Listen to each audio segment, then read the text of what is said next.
Okay students, तो अब हम बात करते हैं ऑस्मोसिस की, जिसमें मैंने आपको बताया था कि ऑस्मोसिस भी 3 टाइप के होते हैं, जिसमें पहला है हाइपरटोनिक, हाइपोटोनिक और आइसोटोनिक।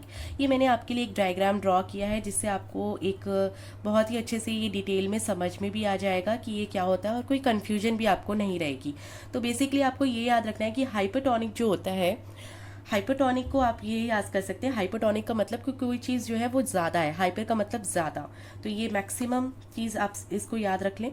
हाइपोटोनिक का मतलब है कि वो कम है, मिनिमम, और आइसोटोनिक का मतलब जो बिल्कुल दोनों इक्वल हैं, और वो अभी क्या है वो अभी हम डिस्कस करते हैं।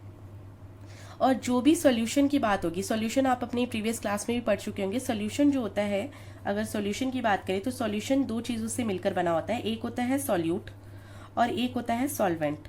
और सॉल्वेंट हम जनरली लेते हैं वाटर को ही, क्योंकि जो सॉल्वेंट होते हैं वो क्या करते हैं, वो दूसरी चीज़ें उसमें घुल जाती हैं, यानी कि सॉल्यूट जो होगा वो उसमें सॉल्यूबल होगा, तो इसलिए उनको हम सॉल्वेंट बोलते हैं। और वाटर जो होता है एक बहुत ही अच्छा सॉल्वेंट होता है। तो सॉल्यूशन जो होगा, आपको समझ में आ गया कि सॉल्यूशन जो होता है वो सॉल्यूट और सॉल्वेंट से मिलकर बना होता है।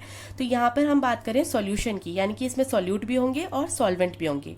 तो जनरली सेल में होता क्या है कि सेल, हमने बताया आपको, मैंने लास्ट क्लास में बता दिया कि सेल जो होती हैं उनकी चारों तरफ क्या होती है, प्लाज्मा मेम्ब्रेन होती है, और जो कि सिलेक्टिवली परमिएबल होती है।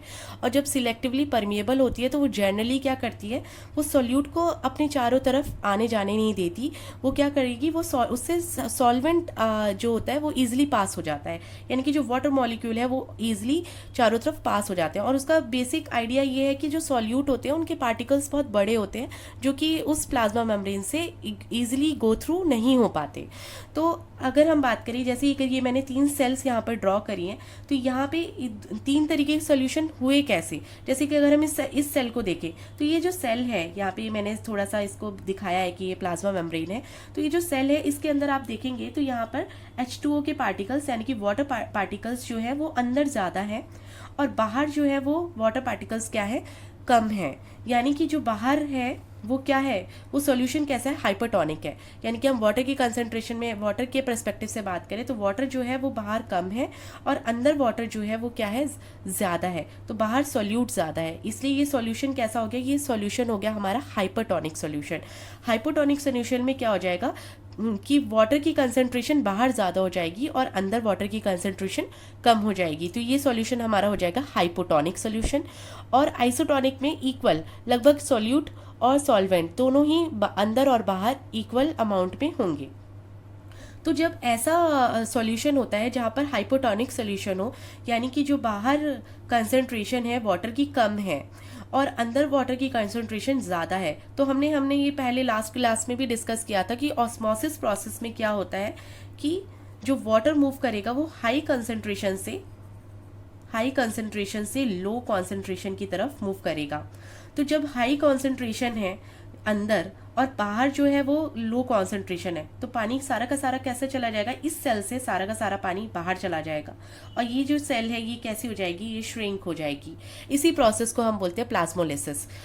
फिर इसके अंदर क्या होगा, इस प्रोसेस के अंदर सारा का सारा पानी जो है वो बाहर ज़्यादा है, यानी कि हाई कॉन्सेंट्रेशन बाहर है और लो कॉन्सेंट्रेशन अंदर है।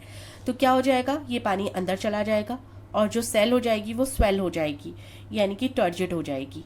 ठीक है, और इसमें क्या होगा कि क्योंकि दोनों तरफ है तो ये लगभग इक्वल शेप में ही रहेगी, जैसी सेल है वो वैसी ही रहेगी। इसको हम फ्लैसिड भी बोल सकते हैं।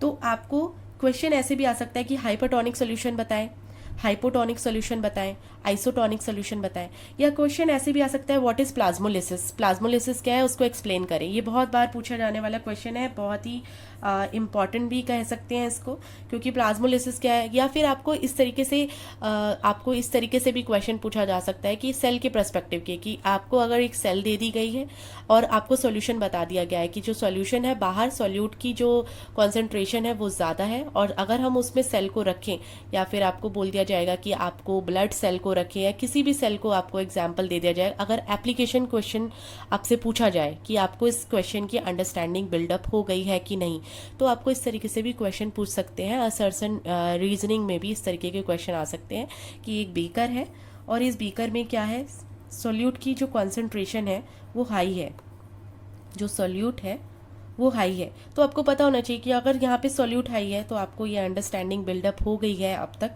कि अगर सॉल्यूट हाई है तो ये सॉल्यूशन जो होगा वो हमारा हाइपोटोनिक होगा। और अगर हाइपरटोनिक सॉल्यूशन है और हम इसमें किसी भी सेल को अगर हम डिप करेंगे तो ऑब्वियसली इसमें क्या हो जाएगा, इसमें प्लाज्मोलिसिस हो जाएगा, यानी कि वो सेल जो हो जाएगी वो श्रिंक हो जाएगी, उसका सारा का सारा जो मटेरियल है प्रोटोप्लाज्म है वो बाहर की तरफ आ जाएगा, जो उसका वाटर है वो सारा का सारा बाहर की तरफ हो जाएगा और जिससे वो श्रिंक हो जाएगी।